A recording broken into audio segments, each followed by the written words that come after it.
Hello and welcome. Start करना है action. हमें हमारा पहला डॉकर होस्ट बनाना है, पर उससे पहले हम रिकमेंडेड सिस्टम रिक्वायरमेंट को देख लेंगे कि किस टाइप की हमारी ऑपरेटिंग सिस्टम रिक्वायरमेंट है, प्रोसेसर क्या रहेगा, रैम क्या रहेगा। उसके बाद प्रैक्टिकल स्टार्ट करेंगे। So let's start with the system requirements.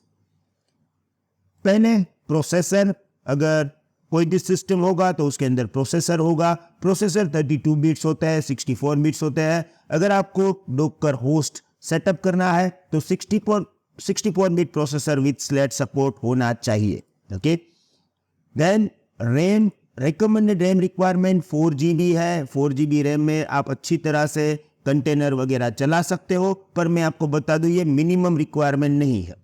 अगर आप AWS या Azure के अंदर वर्चुअल मशीन बनाओगे तो इवन 1GB रैम में भी हम डॉकर होस्ट को सेटअप कर लेंगे। ये 4GB रैम एक मिनिमम रिक्वायरमेंट और रिकमेंडेड रिक्वायरमेंट हम कह सकते हैं अगर आपको उसको प्रोडक्शन में लेना है। ऑल्दो पूरा सिस्टम जो है डॉकर होस्ट के लिए वो डिपेंड करता है कि किस टाइप के कंटेनर्स आप इसके अंदर होस्ट करोगे। उस हिसाब से आप रैम और प्रोसेसर को चूज कर सकते हो। ये मैं एवरेज और रिकमेंडेड रिक्वायरमेंट की बात कर रहा हूं। अगर थर्ड पॉइंट की हम बात करें तो ये बहुत ही इंपॉर्टेंट पार्ट है। और अगर आपके पास इंटेल प्रोसेसर है, i3, i7 और i5 इंटेल बेस्ड प्रोसेसर, उसके बायोस में जाके आपको इंटेल VT-X को इनेबल करना पड़ेगा। अगर आपके पास AMD प्रोसेसर है तो आपको AMD V यानी AMD वर्चुअलाइजेशन फीचर को इनेबल करना पड़ेगा।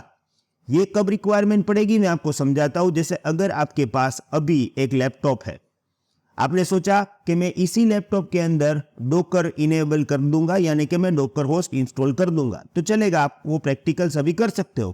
पर क्या होता है ना, जब आप मार्केट से नया लैपटॉप या कंप्यूटर लेते हो तो उस पर्टिकुलर कंप्यूटर में इंटेल VT और AMD V feature by default disable होता है। तो आपको क्या करना पड़ेगा, आपको पहले कंप्यूटर स्टार्ट करते समय F2 या डिलीट, वो डिपेंड होता है किस टाइप का आपका कंप्यूटर या लैपटॉप है, वहां से बायोस में जाना पड़ेगा। वहां पे जाके आपको इंटेल VT और AMD V फीचर को इनेबल करना पड़ेगा। उसके बाद आप डॉकर होस्ट इंस्टॉल कर सकते हो। ये एक बहुत ही इंपॉर्टेंट पार्ट होगा, क्योंकि मोस्ट ऑफ द केसेस में लैपटॉप जो नए होते हैं उसमें इंटेल VT और AMD V by default disable होता है और उसके कारण लोग इंस्टॉल नहीं कर पाते हैं। पर अब आपको मालूम है तो आप एक बार चेक करके ही इंस्टॉल करिएगा। Then point number 4, disk space. कितना डिस्क स्पेस चाहिए भाई? 100 MB में भी चलेगा। मेन मैटर क्या है, आप किस टाइप के कंटेनर्स बनाओगे इसके अंदर। अगर आपका कोई वेब पेजेस है जिसमें फोटोग्राफ्स है, वीडियोस है, तो ये सब कुछ आपके डॉकर होस्ट में आप स्टोर कर सकते हो। अगर आपको लोकल स्टोरेज चाहिए तो वहां पे आपकी स्पेस रिक्वायरमेंट ज्यादा रहेगी। अगर आप रिमोट स्टोरेज में स्टोर कर रहे हो तो डॉकर होस्ट में स्पेस की रिक्वायरमेंट कम रहेगी। इसीलिए ये डिपेंड है किस टाइप के कंटेनर्स आप वहां पे बना सकते हो। डॉकर होस्ट आप तीनों ऑपरेटिंग सिस्टम में इंस्टॉल कर सकते हो, विंडोज, मैक और लिनक्स में। अगर आप विंडोज में इंस्टॉल कर रहे हो तो विंडोज 10 64 बिट वर्जन 20H2 और लेटर। अब यहाँ पे जब मैं ये वीडियो शूट कर रहा हूँ, मोस्ट ऑफ लोगों के पास विंडोज 11 है, तो हमें कोई टेंशन लेने की जरूरत नहीं है। सिर्फ याद ये रखना है कि 64 बिट ऑपरेटिंग सिस्टम होना चाहिए। अगर आपके पास विंडोज 7 है या ओल्ड ऑपरेटिंग सिस्टम है तो फिर डॉकर होस्ट वहां पे इंस्टॉल नहीं होगा।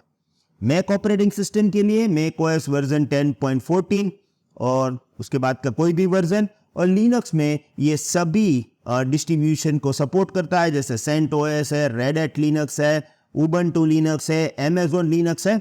सिर्फ हमें देखना पड़ेगा कि कौन सा कर्नल हम यूज कर रहे हैं। कर्नल का वर्जन 3.10 और हायर होना चाहिए।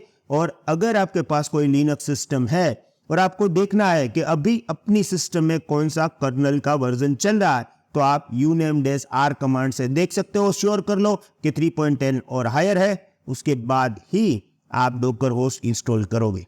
तो अब डॉकर क्या है, डॉकर कैसे काम करता है, डोकर, कंटेनर्स और वर्चुअल मशीन में क्या फर्क है, सब कुछ हमने देख लिया है।